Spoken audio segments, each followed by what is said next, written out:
my problem with it is this idea that you go into the real world from Barbie land, where all the women are in charge, and the real world, suddenly you're confronted with this vile place run completely by men, and they're all awful, even down to the depiction of the company that makes the Barbie dolls, which is so different to the reality of that company. Female president for 30 years, half the board now are women. It's not run by a bunch of madmen executives, as this film wants you to believe. There is no overt sexism from the company because it was basically run by women. I don't think Mattel would want people to believe that. I think what you're missing is the fact that it's a joke. And a lot He's got you there. But we're the butt of the joke. No, because listen, right? Who cares? Listen, comedy. Exactly. No, Grow up. I totally agree. I totally agree. It's a free market capitalist society. The film made money. What's wrong with that? Ms. Blakeley, I totally agree with you. My point is, if I made the movie and flipped it and was mocking women like this, you would be leading the charge. I'd be hung, drawn and quartered, probably executed. It's the hypocrisy at the heart Let's of stop it. making comedies then. Let's never make comedies anymore. No. And then you would say... You can make them, but where you're making a very deliberate point, promoting feminism and using patriarchy as a stick to beat all men till they can prove otherwise, I have a problem And then with if it. women come on your show and say, oh, I've got a problem with this, you say, oh, shut up, snowflake. That is the whole debate that we've had in recent years. Like, you can't say anything about anything because you're a snowflake. Men are being snowflakes about Barbie. I don't even like the film. No, you're missing my point. You're totally entitled. Excuse me. I haven't seen it, I'm sorry. I think you're missing the point. it. I'm not asking for Barbie to be cancelled. Obviously, everyone's enjoying it. My wife and daughter went to see it in LA a couple of days ago. They loved it, right? Fine. My problem is with the argument it promotes. I'm allowed to criticise that. That's called free speech, right? I'm not trying to silence And I'm allowed to call you a snowflake for criticising. Yes, you are, but you're missing the point about why I'm criticising it. I'm criticising the hypocrisy. If you flipped it round, Esther, if I made a movie which lampooned women like this from a very male-dominated position, all hell would break loose. The thing is, it is hypocrisy. I take offence with the fact that you think this is a comedy. It wasn't funny at all. And also, there is something like this that actually mocks women. It's called a Dave Chappelle special. And every time he comes out with a new special, we need to cancel him because he's punching down on the poor women. The reality is, this film is a giant catfish, and you use the Barbie name to try and shoehorn these ideologies into a kid's film. And you can call it a comedy if that's your standard of entertainment. That's fine. And I don't really have a high standard of entertainment. I watch Love Island. I watch Fast and Furious. And also, how are they selling this feminist... Let me go to Namiki for this. How are they selling this feminist utopia? I'll tell you how they're selling it. They're selling it by choosing the hottest woman in Hollywood, Margot Robbie. Everyone thinks that, male and female. And she produces it, I think. Right? Yeah, her production So she's making tens, probably hundreds of millions of dollars as the hottest woman in Hollywood in every sense from a movie which makes out all women are oppressed by the patriarchy. Forgive me if I laugh. She's the walking, breathing embodiment of someone who's making the patriarchy look like a bunch of losers, isn't she?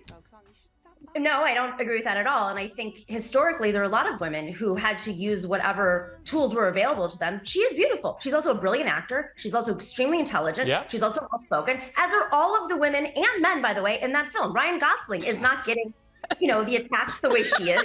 But furthermore, that's capitalism. And until capitalism fails, which I think is the patriarchy, by the way, I think the patriarchy is capitalism. Until it fails, people are going to do whatever they can to survive. I mean, that is At what point would you have to accept, on behalf of the matriarchy, that the patriarchy doesn't really exist anymore, and that basically most women I know are running rings around blokes? At what point do you admit that? I think you're literally in a bubble, and do not open the newspaper, because the way that women are under attack in the United States right now is jaw-dropping.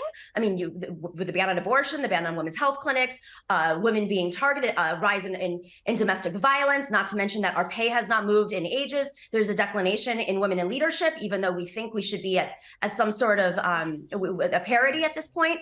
It's the way that women in the press and in the public are attacked by online campaigns, by corporations, by the right wing. You don't think men are? By you? Have you spent even a minute in my Twitter feed? Trust me, this idea only women get trolled on Twitter. But no, it's ridiculous. Absolutely ridiculous. Great. It's important because actually this is the problem when we get the commodification of feminism, is that we get this idea that feminism means like every, CEO of every corporation being a woman or having 50% of women on boards. That's not the lived experience of the vast majority of women alive. The vast majority of women actually live in, either in very poor countries where they're denied an education, or they live, in situations where they experience domestic violence. Here in the UK, 1 in 3 women will experience sexual assault at some point in their lives. That's what life is like for most working class women. And you can't get rid of that by just saying, oh, we're going to make a couple of, prime ministers or CEOs women. That's the problem with liberal. And you don't think young men ever get assaulted? I mean, I do, but they don't get assaulted to the extent that women do. That's not the point you're making. You don't think who gets stabbed in the streets is very rarely women, it's young men by men, right? I think we can agree. So there are different forms. Violence is a problem, but it's not. There are lots of male victims of violence. Right? I think we didn't say sexual violence. Yes, I did. I said sexual violence, right? Which is a deep problem in our society. Yeah. Is actually, if you look at it within and outside the home, more common than what you're talking about, kind of gang violence on the streets, and it happens to women so much. And when it's part of a bigger narrative about racism, then it's fine to talk about violence against women. But we're actually talking about how we tackle violence against women, unless it's a part of this wider agenda, cultural agenda. Okay. Nobody cares, and that's a problem. Well, I care. Ken, last word to you. You're Ken to me. Right. I hope I wait with the bated breath. What, last word from me? Your last word. I think as the resident Ken. I think everyone's just missing the point.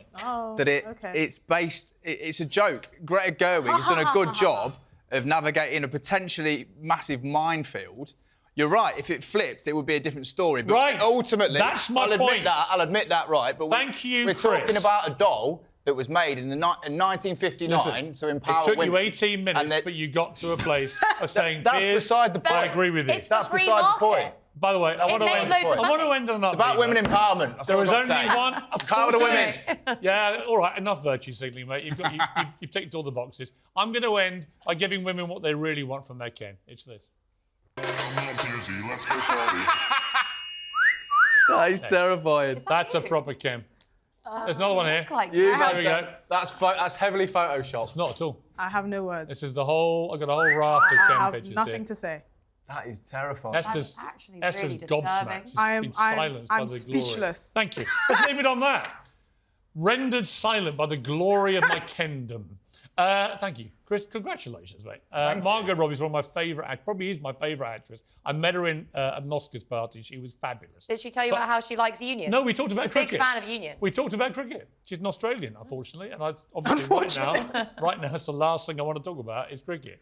But at the time, there was no Ashes series. We had a great conversation. Lovely woman, very talented. Couldn't be happy that a woman is making hundreds of millions of dollars out of her looks and her talent in the patriarchy. What a miracle. How's she doing it? It's incredible that some woman is able to do that and break through this towering sexist mayhem which inhibits all women I know, including these two downtrodden, oppressed female creatures in front of me, who I know just never feel they can even speak unless I let them. Right, ladies? Of course. So true. Chris, great to see you. And congratulations, seriously. Cheers. From Love Island to the world's biggest movie, that is a trajectory I never thought I'd ever witness. So you can't slate us anymore. I can't slate you anymore. I can't slate you anymore. An Oscar-worthy meteoric rise. It's amazing, and I genuinely kudos. Thank you.